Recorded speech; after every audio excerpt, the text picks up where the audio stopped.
জামালপুরে বিআরটি এর আয়োজনে জেলা প্রশাসন ও জেলা পুলিশ প্রশাসনের সহযোগিতায় নিয়মিত কার্যক্রমের অংশ হিসেবে ভ্রাম্যমাণ আদালত পরিচালনা করা হয়েছে।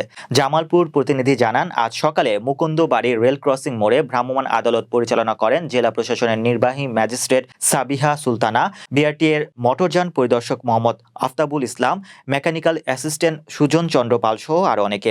বিআরটি এ জামালপুরের নিয়মিত কার্যক্রমের অংশ হিসেবে ভ্রাম্যমাণ আদালতে বাস, ট্রাক, সিএনজি ও মোটরসাইকেল চালকদের শব্দ দূষণ নিয়ন্ত্রণ বিধিমালা ও সড়ক পরিবহনের বিভিন্ন আইনের মাধ্যমে 9টি মামলায় মোট 10,500 টাকা জরিমানা করা হয়।